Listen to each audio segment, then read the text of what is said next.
kali ini kisah nyata dalam rumah tangga. Ada dua orang pasutri nih, usia muda sekali. Mereka menikah di usia sekitar 24 tahun. Yang pada saat sebelumnya mereka ini kerjanya satu kantor gitu ya. Satu kantor yang cukup terkemuka perusahaannya, perusahaan besar di Jawa Timur.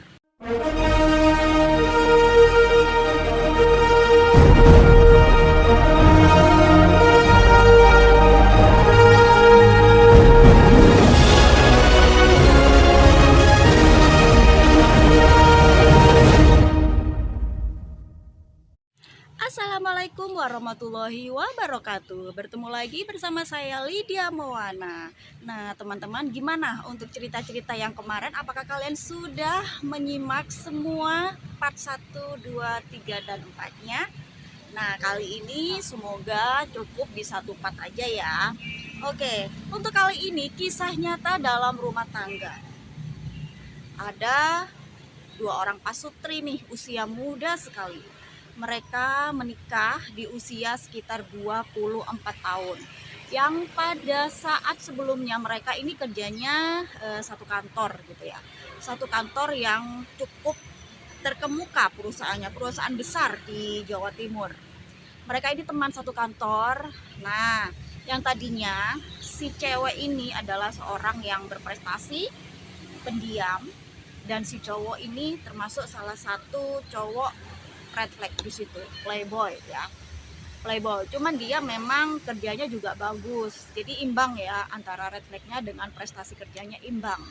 Kemudian si cowok ini suka tebar pesona sama cewek-cewek yang ada di kantor itu, suka tebar pesona di situ. Dan si calon istrinya ini yang sementara ini hanya menjadi teman biasa, tidak terlalu saling kenal, dia hanya mengenal si cowok itu adalah sama-sama kerja di situ, dan dia banyak digandrungi para cewek di situ.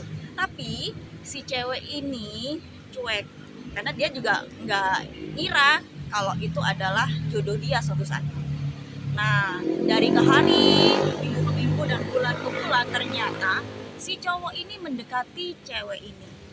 Mungkin dia penasaran, nih cewek pendiam banget ya, yang lainnya itu gacor, ini cewek kok pendiam banget.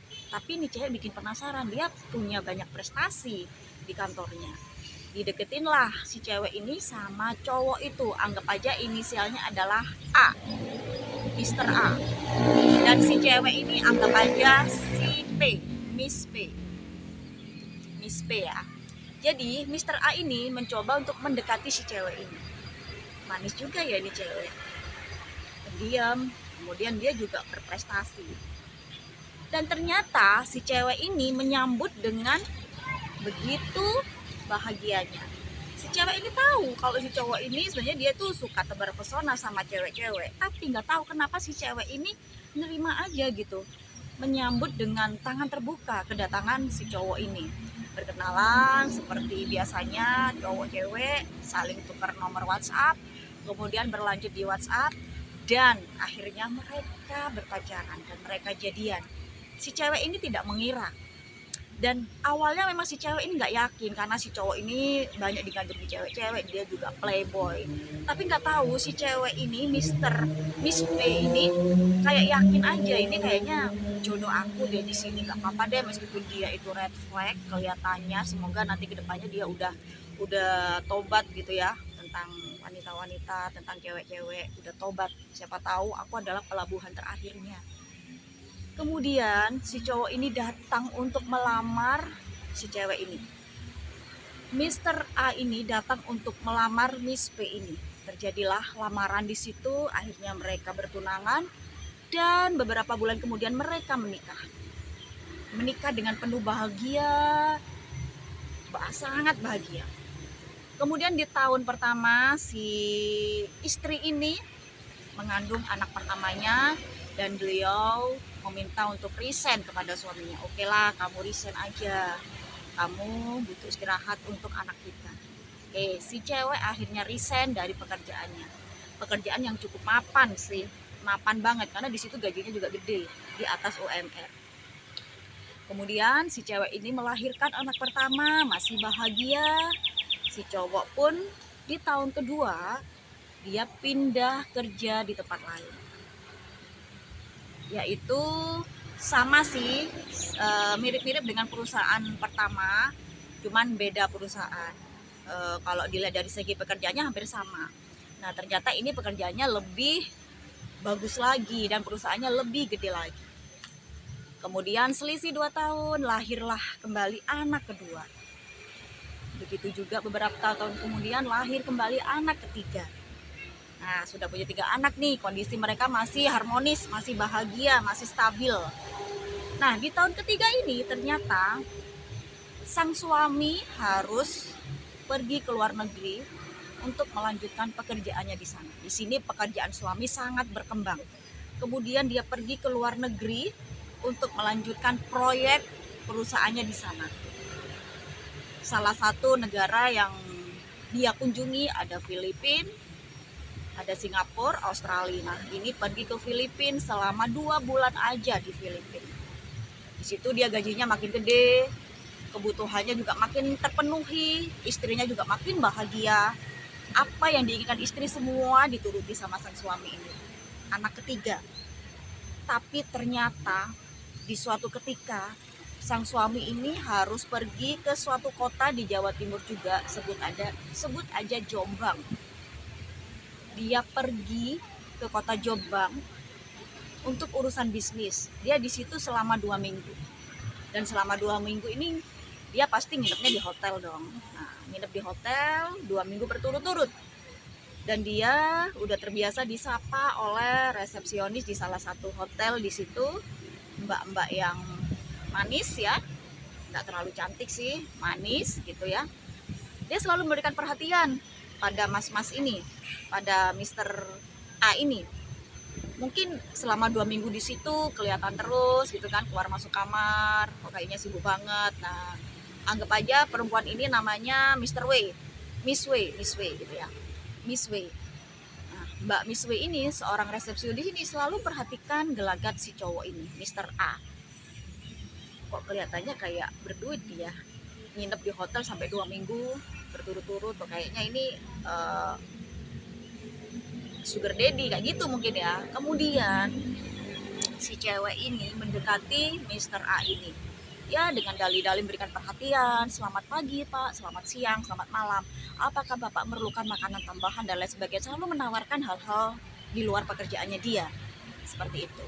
Kemudian nah Mr. A ini tipe laki-laki yang lemah ya, dia tuh nggak bisa dikasih sambutan sama cewek, apalagi kalau dikasih kebiasaan sambutan sama cewek udah pasti kelepak-kelepak. Ini keterangan dari sang istri. Si cowok ini nggak bisa kalau dikasih perhatian kecil pun dia akan kelepak-kelepak, apalagi ini selama 2 minggu selalu dikasih perhatian sama si cewek ini, padahal ceweknya nggak terlalu cantik. Kondisi istri di rumah mengasuh 3 anak. Kemudian si cewek ini selalu mendekati Mr. A. Miss W ini selalu mendekati Mr. A. Mr. A yang lemah, yang gampang didekati, kenalah dia sama Miss W ini. Akhirnya terjadilah saling tukar nomor WhatsApp. Akhirnya mereka ketemuan, janjian, sering ketemu. Akhirnya di situ mungkin bisa jadi timbul rasa nyaman di antara mereka berdua. Yang akhirnya mereka berdua jadian. Si cewek ini tetap bekerja di hotel tersebut. Sedangkan Mr. A ini sudah keluar dari hotel itu sudah 2 mingguan. Jadi udah waktunya pulang nih. Pulang ke kota asal. Tapi di situ si cewek ini nggak cukup sampai di situ aja. Si cewek ini sepertinya menggandoli gitu ya. Menggandoli itu apa ya? Menggandoli bahasa Indonesia. Jadi kayak ngintil gitu loh, ngintil si cowok ini. Jadi mau nggak mau si cowok ini yang tadinya emang lemah, nggak bisa dikasih perhatian dikit sama cewek, jadi dia klepek-klepek. Akhirnya dia tetap di situ, nggak jadi pulang ke kampung asalnya. Udah lupa nih sama istri, udah mulai lupa nih sama istri. Akhirnya dia tetap di situ sampai seminggu, 2 minggu, 3 minggu. Nah istrinya bertanya-tanya nih, kok nggak ada kabar. Ditelepon lah suami ini sama sang istri, ditelepon, yang kamu lagi ada di mana? Oh masih di Jombang yang belum selesai proyekku. Loh katanya 2 minggu aja di hotel. ini udah sebulan lebih kok nggak pulang. Iya, masih ada tambahan nih proyek. Oke lah, akhirnya si cewek ini mempercayakan semuanya sama suaminya. Dan suaminya ini ternyata sedang berasik-asik dengan Miss W itu tadi, sang resepsionis hotel. Bersenang-senang, mereka akhirnya sering staycation, makan bareng, dan akhirnya sampai tidur. Kemudian si suami ini mulai ingat istri, dia pulang ke rumahnya seperti tidak ada apa-apa. Dan istri pun tidak menaruh curiga. Karena suaminya sudah dianggap tobat, udah nggak pernah main cewek sama sekali setelah dia menikah. Tidak apa-apa, istri dipenuhi semua kebutuhannya. Kemudian si suami ini datang menemui istrinya, dan di rumah dia kurang lebih 1, 2, 3 bulan. Dia sudah tidak menghubungi Miss W. Ternyata di rumah ini 3 bulan, tokcer banget ini suami. Istrinya kembali hamil anak keempat. Kembali hamil anak keempat. Di situ suaminya sangat bahagia. Tapi dia atas dasar urusan pekerjaan dia harus kembali lagi ke Jombang. Alasannya padahal dia lagi nggak ada pekerjaan. Dia izin ke istrinya, aku harus balik ke Jombang nih yang mau melanjutkan pekerjaanku yang kemarin. Oke yang pamitan sama istrinya, pamitan sama jabang bayinya, pergilah sang suami ini ke Jombang. Ternyata di Jombang dia hanya menemui wanita itu, Miss W. Di sana mereka bersenang-senang, udah lupa banget nih sama istri. Akhirnya mereka melakukan nikah siri. Mr. A ini melakukan nikah siri dengan Miss W tanpa sepengetahuan istrinya di saat istri sedang mengandung anak keempat. Kemudian si suami ini nggak pulang sampai 6 bulan di Jombang. Sedangkan istrinya selalu bertanya-tanya, kamu ngapain nggak pulang? Kerjaan kamu belum selesai. Tanpa ada curiga sama sekali si istrinya ini. Iya yang, aku lagi ada pekerjaan, aku belum bisa pulang. Diperpanjang sampai 6 bulan. Ternyata suami ini sudah tinggal bareng sama Miss W ini. Sudah tinggal serumah.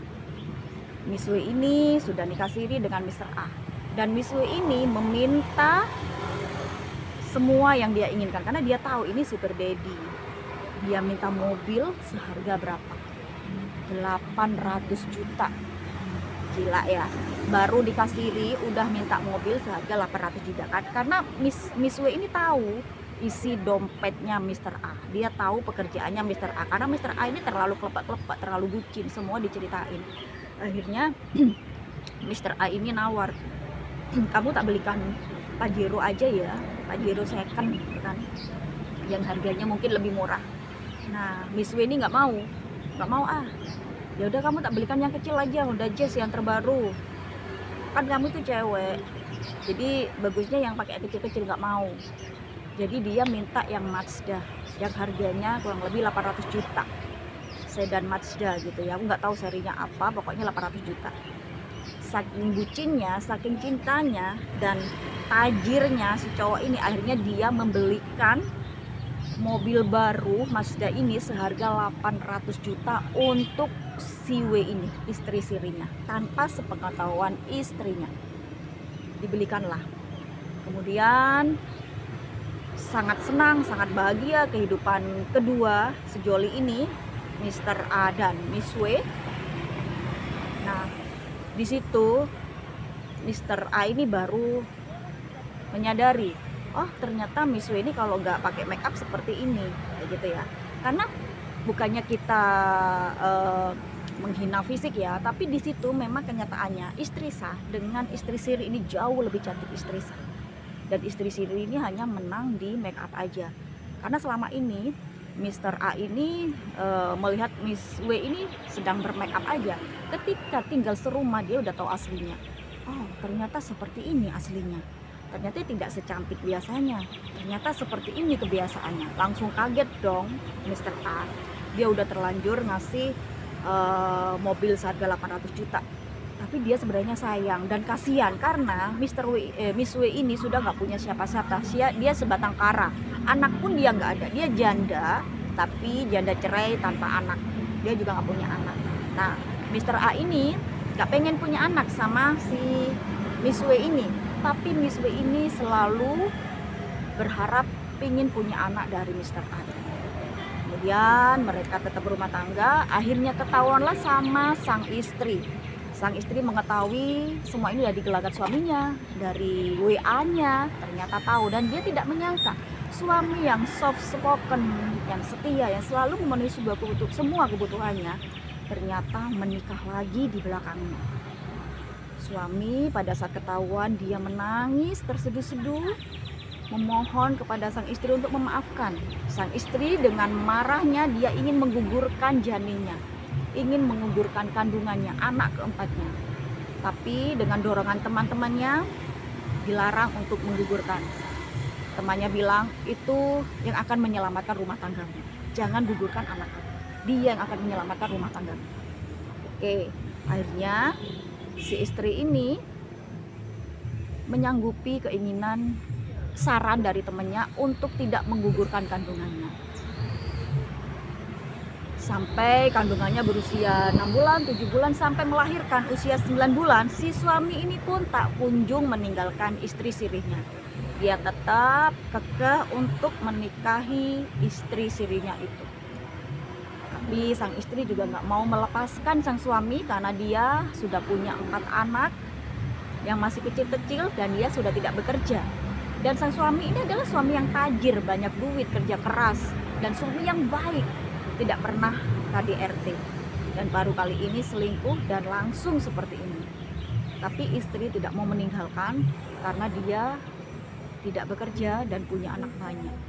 Dan suami ini yang tadinya berjanji kepada istri untuk meninggalkan selingkuhannya, menangis-nangis, merengek-rengek, meminta ampun pada sang istri, dan sang istri juga mempercayai bahwa dia akan melakukan semua itu demi keluarga.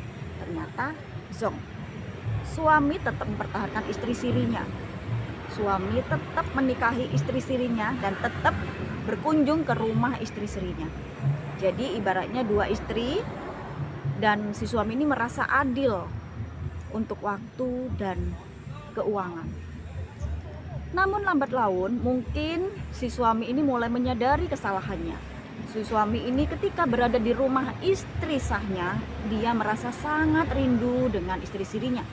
Tapi ketika berada di rumah istri sirinya, dia sangat merasa tidak nyaman, sangat merasa gelisah, selalu teringat-ingat anak dan istri sahnya di rumah. Jadi dia sekarang menjadi orang yang kebingungan. Saya harus di mana ini? Ketika saya ada di rumah istri sah, saya rindu banget sama istri siri. Ketika saya ada di rumah istri siri, saya was-was, saya selalu panik, selalu keinget-inget istri sah dan anak-anak. Akhirnya dia bingung, dia menyadari kesalahannya, dia ingin sembuh. Dia ingin bahagia sama anak-anaknya dan istrinya. Dia ingin berangkat umroh, haji bersama anak dan istrinya. Dia pulang ke rumah meminta maaf untuk kedua kalinya kepada anak dan istrinya. Dan istrinya tetap memaafkan. Tapi istri sirinya selalu mengejar dia, selalu mengancam dia, dan selalu memojokkan istri sah.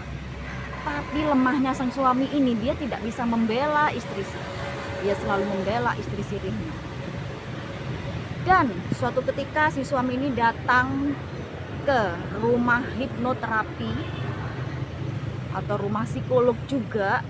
Dia ingin sembuh mentalnya, dia ingin sekali meninggalkan istri sirihnya dengan alasan apapun. Karena meskipun dia ada niatan meninggalkan istri sirihnya, namun kedepannya nanti dia pasti masih mengingat istri sirinya. Dia masih ingin datang ke rumah istri sirinya. Jadi kayak pelin-pelan gitu. Akhirnya dia mendatangi seorang hipnoterapis untuk meninggalkan istri sirinya, untuk melupakan kenangan bersama istri sirinya. Dan disitulah keluar semua unek-uneknya. Dia ingin sekali berbahagia dengan istri sah bersama anak-anaknya. Ingin berangkat haji, umroh, membahagiakan istri dan anak-anak. Dan dia bersedia meninggalkan istri sirihnya dan mengambil semua aset yang dimiliki istri sirihnya.